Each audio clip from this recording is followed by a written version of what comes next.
Single click पे तो 1 ये चल रहा है, जैसे मैंने 1 किया एक 1 आ गया। अब मैं दोबारा 1 पे डबल 1 करूँ तो डबल 1 आना चाहिए यहाँ पे। Yes sir.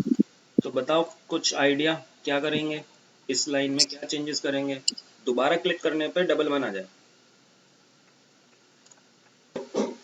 तो इसको कॉनकैटिनेट करने के लिए यहाँ पे हम लिख देंगे प्लस इक्वल्स टू, ये कौन सा बस ऑपरेटर है, असाइनमेंट ऑपरेटर। जैसे असाइनमेंट। ही मैं डबल क्लिक यहाँ पे करते जाऊंगा तो यहाँ पे डबल 1 1 ऐड होता जाएगा। 0 इसलिए आ रहा है क्योंकि वो शुरू में 0 था। ठीक है, तो इसको 0 को शुरू से तो हटाना ही पड़ेगा, तो इसको शुरू में से हटा दिया हमने और 1 की क्लिक पे 1 आ जाएगा। इसी तरह से सेम कोडिंग मुझे करनी है 2 की क्लिक पे। 2 की क्लिक पे भी मैंने बस यहाँ पे 2 कर दिया है, बाकी सब सेम कर दिया है। तो इसको रीलोड 1 किया तो 1 आ गया, 2 किया तो उसके साथ ही 1 2 1 2 ऐड होता जाएगा, कॉन्कैटिनेट होता जा रहा है। अब मुझे सेम बाकी तुम 0 से 9 तक की भी ऐसे ही सेम कर लोगे। अब हमें प्लस की कोडिंग यस सर। करनी है, तो प्लस की भी सेम ही है, प्लस की भी सेम है। यहाँ पे हमें प्लस कर दिया, मैंने कॉन्कैटिनेट कर दिया। फिर से रीलोड 1 2 प्लस 2 इतना चल गया। अब ये जो इक्वेशन हमने यहाँ पे लिखी है इसको हमें कैलकुलेट करना है, इवेल्युएट करना है बटन की क्लिक इक्वल टू की क्लिक पे। तो ओके इक्वल सर। टू कहाँ है, यहाँ पर, यहाँ पे मैंने लिखा ऑन क्लिक, ऑन क्लिक पे मुझे करना है इवेल्युएट। तो इवेल्युएट के लिए जावास्क्रिप्ट में पहले से एक फंक्शन बना हुआ है इवैल। इवैल किसको इवेल्युएट करना है, डिस्प्ले 1 जो कि उसका बॉक्स का नाम है, डिस्प्ले 1 डॉट इनर HTML, मतलब जो हमने उसके अंदर लिखा है उसको ये इवेल्युएट करेगा। और कहाँ पे प्रिंट करेगा, इवेल्युएट करके डिस्प्ले 1 में ही प्रिंट करेगा, display 1 dot inner HTML equals to eval. इसको कैलकुलेट करेगा और इसके अंदर प्रिंट कर देगा, यानी कि उसी बॉक्स में सर हमें डिस्प्ले 2 में कराना है ना इसे। 12 प्लस 2 इक्वल्स टू 14। ठीक है जी, अब तुम्हें जहां मर्जी करवाओ, इसको बनाओ कैसा भी, कोडिंग तुम्हें पता चल गई। Okay sir. स्क्वायर के लिए हमने लिखा है, ये वाला स्क्वायर है, इसकी ऑन क्लिक पे क्या होगा, डिस्प्ले 1 के अंदर वैल्यू प्रिंट होगी। क्या प्रिंट होगी, प्लस इक्वल्स टू हट जाएगा, क्या होगा कि जो इसके अंदर वैल्यू है उसी को मल्टीप्लाई कर दिया उसी से, डिस्प्ले 1 की जो अच्छा। वैल्यू उसी को मल्टीप्लाई कर दिया, लेकिन वो टेक्स्ट है तो इसको नंबर में भी कन्वर्ट कर लेता है। वैसे हमने पढ़ा था कि वो अपने आप कन्वर्ट कर देता है ना, एक बार देखते हैं यस सर। ऑटोमेटिक कन्वर्ट हो रहा है कि नहीं हो रहा। तो रीलोड 2 स्क्वायर 4 हो रहा है, ठीक है, यस सर। तो ये ऑटोमेटिक कन्वर्ट हो रहा है, वरना नंबर में हम दे देंगे। तो अभी हमने केवल 1 और 2 का ही चलाया है, तो अगर मैं 12 का स्क्वायर दूंगा तो चल जाएगा, 12 का स्क्वायर कर दो, बाकी भी इसी तरह से चल जाएगा। जो ऊपर वाला C है इसको क्लियर करते हैं। तो ये वाला जो क्लियर है, यहाँ पे on click equals to, on click equals to display वाला जो बॉक्स है उसके अंदर क्या हो जाए, उसके अंदर क्लियर हो जाए। तो क्लियर के लिए खाली, बस खाली कर दिया, अच्छा खाली सर। कर दिया सिंगल कोट्स के अंदर, और ये डबल कोट्स ये वाला यहाँ पे बंद होगा। तो चेक करते हैं 12 यहाँ पे जो भी लिखा रीलोड करके 12 C, और ये क्लियर हो गया, खाली हो जाएगा। इसकी हाइट, ये हाइट देनी होगी उसकी, तो जिससे कि ये ऊपर नीचे ऐसे हो रहा है तो वो भागेगा नहीं। ये वाली जो ओके कोडिंग सर। है ये हम अगली क्लास में करेंगे, ओके। है ना, ये वाले मैं बता दूंगा। मुझे लगता है बाकी सब तुम ट्राई कर ही लोगे, देख लेना जो भी हो जाता है। स्क्वायर रूट के लिए मैथ का फंक्शन लगेगा, यहाँ पे स्क्वायर रूट का सिंबल लगा देना, मैथ का वो लगेगा फंक्शन, वो क्या होता है वो भी मैं आगे बता दूंगा। तो ये दो फंक्शन, दो बटन रह जाएंगे, बाकी सबको कर लेंगे। परसेंटेज है ये या मोड है ये, सर मोड है ये। ठीक है। ये क्वेश्चन है कि हमें स्क्वायर और क्यूब को दोनों को रिटर्न करना है, तो इसके लिए हिंट यस ये सर। वाला है। तो इसके लिए हिंट हम देखेंगे ग्लोबल वेरिएबल। तो ग्लोबल वेरिएबल मैं ओपन करता हूँ वेरिएबल स्कोप के अंदर, ये रहा, और ये रहा ग्लोबल वेरिएबल। तो ग्लोबल वेरिएबल में हमने क्या करवाया है, रिटर्न नहीं लिखा, और ये रिटर्न हो रहा है। कैसे? सर हमने अलर्ट ग्लोबल करा दिए थे। ग्लोबल वेरिएबल की हेल्प से। तो वही तो करना था यहाँ पे भी। यहाँ पे तुम्हें क्या करना है, स्क्वायर के लिए और क्यूब के लिए ग्लोबल वेरिएबल बनाना है। ये बनाया हुआ भी है। इसी तरह से इसको एक और बार बना लो। सी, यहाँ पे ये क्यूब के लिए हो गया ग्लोबल वेरिएबल। अब यहाँ पे डिक्लेयर नहीं करना, क्यों? क्योंकि वो तो ग्लोबल है, ऊपर डिक्लेयर कर रखा है। और रिटर्न तो हम कर ही नहीं सकते दो को, तो यहाँ से हटा ही दो। Yes sir. तो जो वैल्यू इसमें डलवाएंगे वो अपने आप इसमें डल जाएगी, इसमें साइन हो जाएगी, और फिर जब तुम इसको प्रिंट करवाओगे तो प्रिंट हो जाएगा। वही तो सर मैं कहता ना, अगर रिटर्न नहीं हटा रहे तो वैल्यू प्रिंट हो ही नहीं रही, वो एक ही हो रही है। हो जाएगी स्क्वायर इक्वल्स टू एस और क्यूब इक्वल्स टू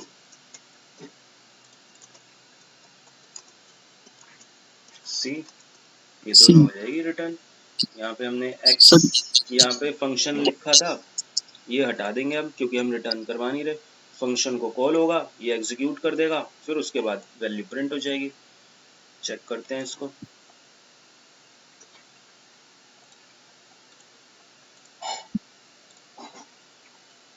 तो कंसोल में ये दोनों वैल्यू प्रिंट हो गई। ठीक है जी। Yes sir. तो लास्ट क्लास में हमने ग्लोबल वेरिएबल तक पढ़ा था। अब फंक्शन के अंदर ही एक टॉपिक और है, जो कि जिसको हम बोलते हैं डिफॉल्ट वैल्यू। ये देखते हैं डिफॉल्ट वैल्यू क्या करता है। लेकिन उससे पहले एक फाइल बना लेते हैं, आज का फोल्डर बनाते हैं। ये वाला प्रोग्राम देखो, ये जो मैंने लिखा है, इसको बताओ इसका आउटपुट क्या आएगा। एक minute sir.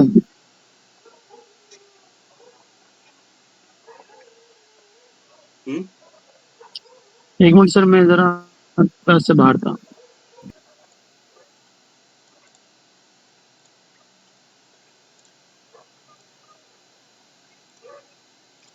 Some equals to 30, बिल्कुल सही। Okay sir. हाँ, लेकिन अब एक और बात बताओ, मैंने एक और वैल्यू लिख दी यहाँ पे। आप बताओ इसका आउटपुट। इसका भी आउटपुट देखते हैं। यहाँ पे 3 वैल्यू है, यहाँ पे 2 वैल्यू है, तो ये क्या रिटर्न कर रहा है। तो जब मैंने इसको रिलोड करा तब भी ये 30 ही ले रहा है, लेकिन यहाँ पे ये कुछ और है। तो 30 आ रहा है, यानी कि हमने 3 वैल्यू पास करी हैं और इसने 2 वैल्यू ली हैं। तो थर्ड वैल्यू को ये क्या कर रहा है, इग्नोर कर रहा है। अब एक और केस लेते हैं जिसमें मैंने एक ही वैल्यू दी है। अब क्या करेगा, तो अब मैंने इसको रन करा तो लिखा आ गया not a number. Number number क्यों आ रहा है नॉट अ नंबर, क्योंकि बी में कोई वैल्यू नहीं है और इसको ये यस बी सर। के साथ प्लस कर रहा है। तो इसमें दिक्कत क्या आ रही है कि जब हम यहाँ पे 2 वैल्यू दे रहे हैं तब तो वो एक्सेप्ट कर रहा है, लेकिन कम या ज़्यादा दे रहे हैं तो वो एक्सेप्ट नहीं कर रहा। तो उस केस में, यस। इस केस में क्या होता है कि हम डिफ़ॉल्ट आर्ग्यूमेंट ले सकते हैं। जैसे कि अगर हमने यहाँ पे एक वैल्यू दी है, दूसरी नहीं दी, तो वो क्या हो, यस एक सर। को ले ले। भाई ज़्यादा दे रहे थे तो वो 2 को ही ले रहा था, इग्नोर कर रहा था, तो यस सर। ठीक था। लेकिन जब हम एक दे रहे हैं तो ये एक को ले ले, दूसरे को ये 0 मान ले या कुछ मान ले। तो उस केस में ओके हम सर। कैसे करेंगे कि b को यहाँ पे लिख देंगे इक्वल्स टू 0। और जब हम ऐसा लिखते हैं तो इस चीज को क्या बोला जाता है, इस चीज को बोला जाता है default default value. Argument. Default argument, argument. हाँ, ये आर्ग्यूमेंट है और ये डिफॉल्ट आर्ग्यूमेंट है। तो अब क्या होगा, 10 a में जाएगा और b में क्या चली जाएगी, डिफॉल्ट वैल्यू a, जो कि 0 थी। तो यहाँ पे आंसर इस बार 10 आ रहा है, NaN नहीं आ रहा। और मैं इसी प्रोग्राम को 2 बार भी कॉल कर सकता हूँ, कितनी बार भी कॉल कर सकते हैं। तो इस बार मैंने 10 दे दी और 30 दी है, 3 वैल्यू भी दे दी। तो क्या हो रहा है, पहली बार में 10 जा रहा है, दूसरी में 30 जा रहा है 2 वैल्यू के साथ, और तीसरी में भी 2 वैल्यू के साथ ही जा रहा है। 30 को वो इग्नोर कर रहा है। तो जब ज़्यादा आर्ग्यूमेंट है तो हम नहीं कर सकते उसको हैंडल, लेकिन अगर कम है आर्ग्यूमेंट्स तो हम उसको हैंडल कर सकते हैं। हैंडल कर सकते हैं। डिफ़ॉल्ट आर्ग्यूमेंट का एक रूल होता है, default argument must be in right side, यानी कि लास्ट में होना चाहिए वो। हमने ए और बी दो वेरिएबल है ना, तो ऐसा नहीं कर सकते कि ए को डिफ़ॉल्ट बना दें और बी को नहीं बनाएं। तो इसका मतलब क्या होगा, 10 के अंदर तो ए के अंदर ही जाएगा 10 और बी के अंदर फिर से यस उसको सर। कोई वैल्यू नहीं मिलेगी, तो ये एक कॉन्सेप्ट ठीक से काम गलत है। नहीं करेगा। Okay default sir. आर्ग्यूमेंट आपने बनाना है तो वो राइट साइड में ही बनाओ। और एक से ज़्यादा आर्ग्यूमेंट भी डिफ़ॉल्ट हो सकते हैं। ऐसा कर सकते हैं हम सी को भी 0 बना दें और सी को यहाँ पे लिख देते हैं, सी लिखा यहाँ डी पे, बनाएंगे ना सर। एस ले लेता हूँ सम के लिए। हाँ। तो इस बार क्या होगा, पहली वाली वैल्यू में क्या आएगा आंसर, 10। दूसरी में सर आएगा 30 आएगा। दूसरी में 30 आएगा, ए में जाएगा 10 और बी में जाएगा 20। क्यों जाएगा 20? 20। क्योंकि हमने 20 पास किया है, अगर हम पास नहीं यस करेंगे सर। तब 0 है। और सर तीसरी वैल्यू में 10 प्लस 20 प्लस तीसरी 30। वैल्यू में 60। ठीक है जी, तो तीनों वैल्यू यहाँ पे ऐसे चल रही है। तो एक वैल्यू के साथ भी चल रहा है, दो वैल्यू के साथ भी और तीन वैल्यू के साथ भी, ये एक ही फंक्शन ऐसे हम यूज कर सकते हैं। सर ये ठीक है, तो ये क्वेश्चन है तुम्हारा। इसमें तुम्हें क्या करना है, इनपुट करवाना है प्रिंसिपल रेट और टाइम और फाइंड करना है सिंपल इंटरेस्ट। जो रेट है उसे तुम्हें डिफ़ॉल्ट आर्ग्यूमेंट बनाना है, डिफ़ॉल्ट बनाना है 10.5 से, और ये इसका फॉर्मूला है, ये हिंट है तुम्हारा, ये फॉर्मूला है उसका। तो यूज़र से तुम इनपुट करवाओ, अगर यूज़र ने रेट नहीं दिया तो वो ये वाली वैल्यू लेगा, और अगर दिया है तो वो वही वैल्यू लेगा जो दी है, चाहे वो कम हो या ज़्यादा।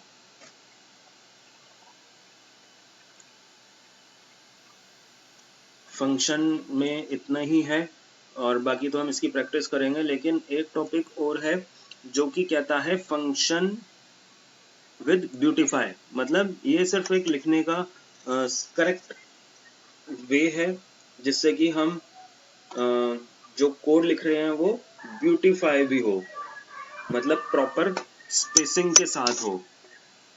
तो क्या लिखा हुआ है, there are some point mention to write your code that looks good, easy to read and understand. तो इनसे ब्यूटीफाई का मतलब यही होता है कि जो देखने में सही लगे, देखने में इजीली अंडरस्टैंड हो और समझना, इजी टू रीड और अंडरस्टैंड हो। Let's understand code style with more preferred. जो प्रेफर्ड स्टाइल होता है वो भी यही होता है। कैसे, सबसे पहले हमने यहाँ पे क्या लिखा है, फंक्शन POW, यानी कि फंक्शन का नाम, और फिर ब्रैकेट्स के अंदर यहाँ पे आर्ग्यूमेंट दिए हैं x, n। तो यहाँ पर लिखा हुआ है नो स्पेस, जो फंक्शन का नाम है, और यहाँ पे कह रहा है कि फंक्शन का नाम और पैरेंथेसिस यानी कि ब्रैकेट, इनके बीच में कोई स्पेस नहीं है। Between the parenthesis and the parameter, जो भी पैरामीटर है यहाँ पे उसके बीच में कोई स्पेस नहीं है। POW ब्रैकेट फिर x, कहीं पे भी कोई स्पेस नहीं है। फिर कोमा लगाया, कोमा के बाद स्पेस देना, यानी कि आर्ग्यूमेंट्स के दो आर्ग्यूमेंट के बीच में स्पेस देना सही रहता है। कर्ली ब्रैकेट सेम लाइन में लगाना चाहिए, जैसे मैंने भी लिखा हुआ है यहाँ पे, सेम लाइन में लिखा हुआ है, और यहाँ पे हमने आर्ग्यूमेंट के बीच में स्पेस नहीं दी, जो कि देना सही रहता है।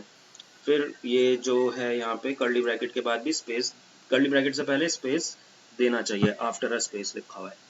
फिर अगली लाइन में क्या लिखा है कि इंडेंटेशन होना चाहिए। इंडेंटेशन यहाँ पे जो हमने दे रखा है कि भाई जो इसके अंदर की लाइन है वो फिर उसके अंदर लिखो, इंडेंट करके लिखो। इंडेंट कितना होना चाहिए, नॉर्मली 2 स्पेस का होना चाहिए, कोई कोई 4 भी देता है, जनरली 2 का ज़्यादातर रिकमेंड है।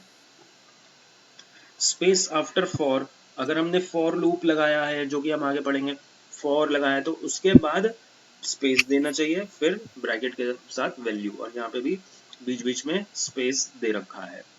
सेमीकोलन मैंडेटरी अब नहीं है, पहले कंपलसरी था, कई स्टेटमेंट में यस सर। हमने सेमीकोलन नहीं लगाया, तो अब मैंडेटरी नहीं है सेमीकोलन।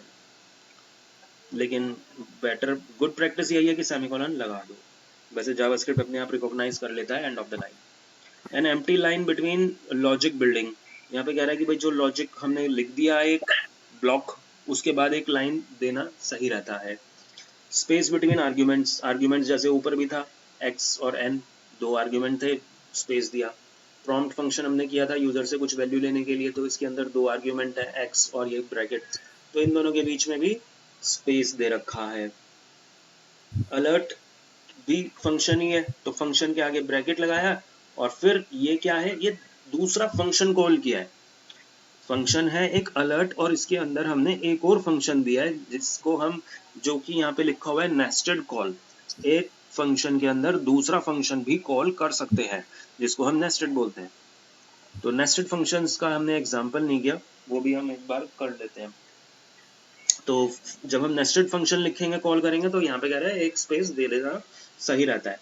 जब हम एल्स वाला स्टेटमेंट लिखेंगे, तो कर्ली ब्रैकेट क्लोज, एल्स और कर्ली ब्रैकेट स्टार्ट, ये सब एक ही लाइन में है, अलग अलग लाइन में नहीं है। अधिकतर इसी तरह से लिखा जाता है। बहुत बड़ी लाइन हमें लिखनी है अगर, तो क्या करेंगे, उसको ब्रेक कर दो। जैसे कि यहाँ पे अलर्ट लिखा हुआ है और इतनी एक बड़ी लाइन है, फिर ये दूसरी लाइन है, तो बहुत ज्यादा बड़ी लाइन है, तो उसको एंटर करोगे, अपने आप वो नेक्स्ट लाइन में आ जाएगी। तो ये सब चीजें थी जो कि ब्यूटीफाई करने के लिए यूज होती हैं फंक्शन को। ठीक है, ठीक। तो ये तुमने निकाल लिया यहाँ तक। अब तुम्हें यहाँ पे क्या क्या निकालना है, एक तो यहाँ पे निकालो ग्रेड, और यहाँ पे निकालो एक इसी तरह से रिजल्ट। तो ग्रेड के लिए क्या क्या होंगे, ग्रेड के लिए पूरा स्लैब होगा, वो देख लेते हैं स्लैब यहाँ पे।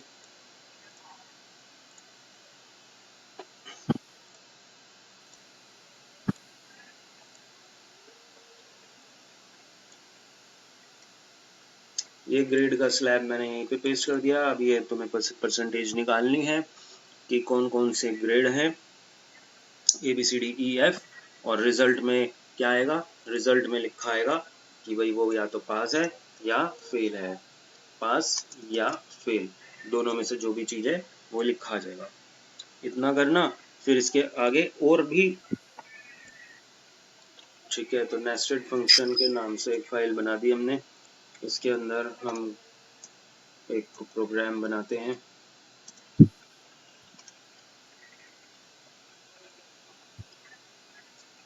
फंक्शन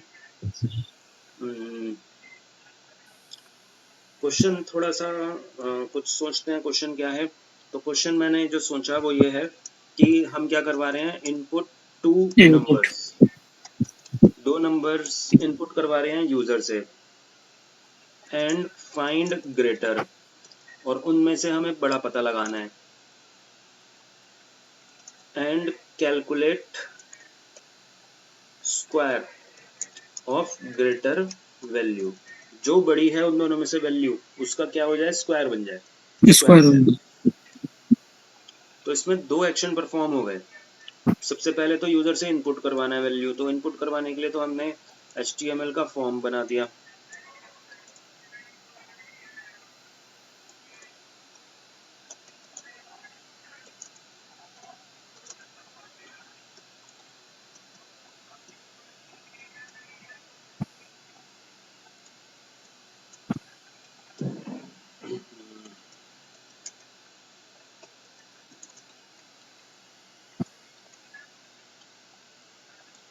दो नंबर हमने यहाँ पे इनपुट करवा लिए, यस सर। फर्स्ट लिख दो यहाँ पे, अब हमने एक बटन लिया,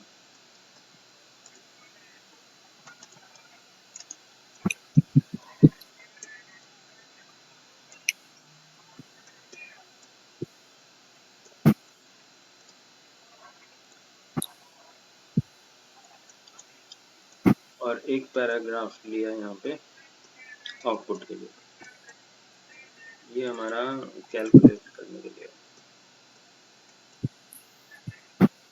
बटन की क्लिक पे फंक्शन कॉल होगा,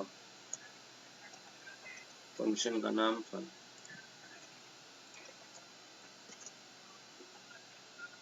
फंक्शन का नाम फन।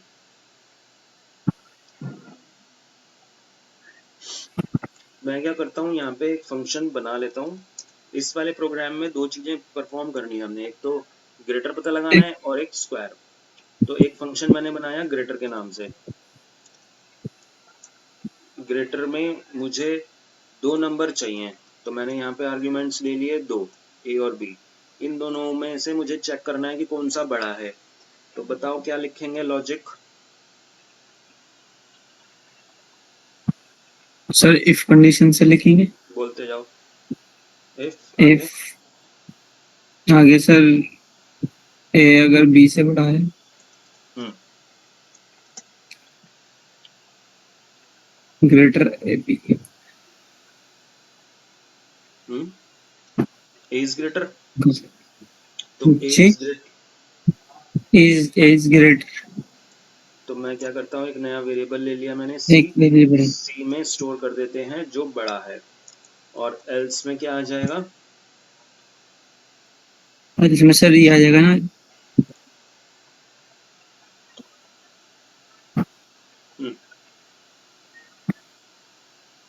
सी में क्या डालना है भाई? ए बड़ा नहीं है तो क्या बड़ा है? बी बड़ा है। बी। तो सी में ग्रेटर वैल्यू स्टोर हो चुकी है और हमारा ये फंक्शन बन चुका। अब हमें एक और फंक्शन बनाना है जो कि स्क्वायर निकालेगा। तो मैंने स्क्वायर के नाम से ही एक और फंक्शन बना दिया, और स्क्वायर में एक वेरिएबल लेंगे। सेम वेरिएबल मैंने ले सकता हूँ क्योंकि ये लोकल वेरिएबल है। ये ए इसी में काम करेगा और ये वाला जो ए है ये इसमें काम करेगा। तो यहाँ पे मैंने एक वेरिएबल और लिया एस। एस में क्या कर दिया? यस। हाँ, क्या कर दिया बताओ? ए अगर सर बड़ा है तो ए वो स्टार मतलब ए का स्क्वायर करना है तो A into A. T A into है।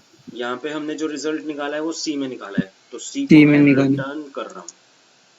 और यहाँ पे हमने जो निकाला है रिजल्ट वो एस में निकाला है, यस यहाँ पे यस मैंने सर। रिटर्न कर दिया एस को। दो फंक्शन बन चुके हैं, और अब हमें इनको क्या करना है? कॉल करना है। तो जब हम बटन पे क्लिक करेंगे तो ये वाला फंक्शन कॉल होगा, और इस फंक्शन के अंदर से हम इनको कॉल करेंगे। तो इस फंक्शन में मैंने लिया यहाँ पे let x equals to, number इस टेक्स्ट बॉक्स की वैल्यू लेना है। तो नंबर, ठीक है, वन डॉट वैल्यू ठीक है, नंबर डॉट वैल्यू, और इसी को ही दूसरी डुप्लीकेट वाई हो गया हमारा y के लिए। टू। x और y में दो नंबर आ चुके हैं। अब हमें इन यस दोनों सर। में से बड़ा पता लगाना है। तो बड़ा पता लगाने के लिए हमने लॉजिक लिख ही रखा है, तो यहाँ पे हम सिंपल लिखेंगे ग्रेटर x कॉमा वाई, और क्या रिटर्न होगा? ये रिटर्न करेगा एक नए वेरिएबल में। तो यहाँ पे मैंने लिख दिया z इक्वल्स टू ये। जब हमें z में आंसर मिलेगा तो उसको हमें किसके पास भेजना है? स्क्वायर के स्क्वायर के स्क्वायर। पास भेजना है। तो स्क्वायर, और यहाँ पे हम लिख देंगे z, और ये क्या करेगा? यहाँ पे एक नया वैल्यू में रिटर्न करेगा। मैंने s ले लिया यहाँ पे, और s को फिर क्या करना है? s को हमें आउटपुट तो में प्रिंट आउट करना है। आउटपुट ही था, आउटपुट ही, जी आउटपुट ही। Output dot in HTML s। तो ये हमारा प्रोग्राम बन चुका है। चेक करके देख लेते हैं। एंटर टू नंबर्स 12 और 20, कैलकुलेट आ गया 40 का, 20 का 20 स्क्वायर का आ गया। ठीक है, स्क्वायर आ गया। और थोड़ा सा मीनिंगफुल लिखना है तो यहाँ पे लिख दो स्क्वायर ऑफ, उसकी वैल्यू प्रिंट करनी है। तो उसकी वैल्यू किस में आएगी? जो ग्रेटर है वो हमारे को z में मिला है। तो square of z is s। तो यहाँ पे हम देखेंगे तो 12 और इस बार 5 दिया, तो स्क्वायर ऑफ 12 आया है, लेकिन 5 की जगह मैं 20 लिखता हूँ तो 20 का स्क्वायर आया है। तो जो दोनों में से वैल्यू में से बड़ा है उसका वो कैलकुलेट करेगा स्क्वायर। ओके ठीक है, तो ये वाला जो प्रोग्राम था ये हमने क्या करा है? एक फंक्शन के अंदर से दूसरा फंक्शन को कॉल करा है। कॉल करो।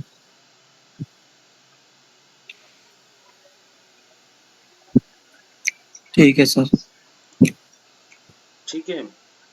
अच्छा, इसमें मैं ऐसा करता हूँ कि कुछ थोड़ा सा और ट्राई करके देखते हैं। इन तीनों लाइनों पे कुछ चेंजेस करके देखेंगे। क्या कर रहे हैं, इन तीनों लाइनों को मैं मतलब इन दो लाइनों को एक लाइन में लिखना चाह रहा हूँ।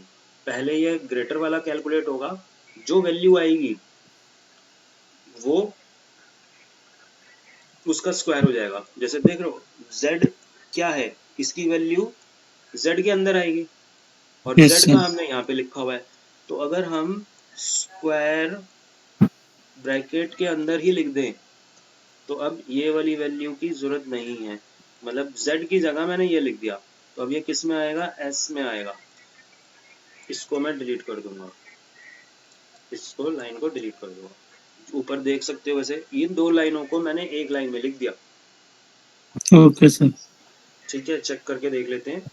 तो आउटपुट कहाँ आएगा, ये आएगा ना। तो आउटपुट यस अब और z तो है नहीं हमारा, तो ये थोड़ा सा चेंजेस करना होगा यहाँ पे। बस सीधा लिख देता हूँ मैं स्क्वायर इज, और s की वैल्यू, s में हमारा स्क्वायर आएगा।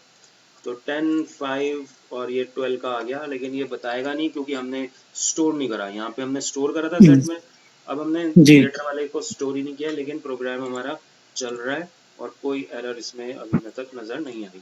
अब मैं क्या कर रहा हूँ, इन दोनों लाइनों को भी एक लाइन में ही कर रहा हूँ। यहाँ पे s लिखा है और ये भी s है, यस सर।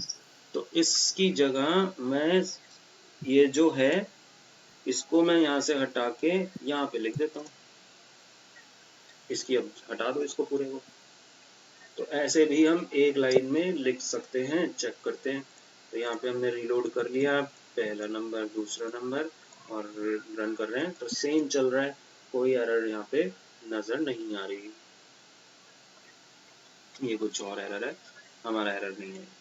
ठीक है जी। तो इस तरह से हमने तीन लाइनों को एक ही लाइन में कॉल कर दिया। तो इसी चीज को बोलते हैं कॉल बैक। मतलब एक फंक्शन के कॉल अंदर में। दूसरा फंक्शन, या नेस्टेड भी कह सकते हो, नेस्टेड कॉलिंग हो गई है। ओके एक सर। फंक्शन के अंदर ही हमने दूसरे फंक्शन को कॉल कर दिया।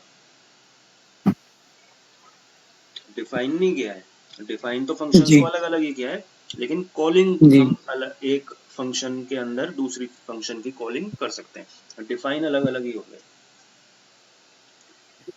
ठीक है, कोई doubt? Okay sir. Okay. No sir.